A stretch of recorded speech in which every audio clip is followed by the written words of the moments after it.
দেখো, কাপড়টাকে নিল এখান থেকে, নিয়ে এবার ওটাকে খুব গুছিয়ে বসেছে, এটাকে কাটবে এবার। দেখো দেখো দেখো, কেউ দুষ্টুমিটা দেখো শুধু। ওইটাকেও এখন কাটবে বসে বসে, গুছিয়ে বসেছে সুন্দর করে। ওটাকে কাটবে এখন, টুকরো টুকরো করবে ইঁদুরের মতো।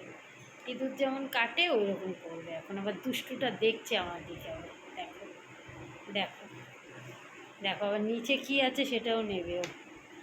নিচে গদাটা পড়ে আছে, ওটাও নেওয়ার চেষ্টা। হ্যাঁ, বসে ভালো করে এবার ওটাকে কাটা হবে টুকরো টুকরো করে। দেখো দেখো, এত দুষ্টু, এত দুষ্টু শুধু দেখো। আমার ডিক্সিমা কেমন শুয়ে রয়েছে, ডিক্সিমা শুয়ে রয়েছে, কিন্তু এইটা দুষ্টু, একদম দুষ্টু, এটা একদম দুষ্টু, একেবারে দুষ্টু।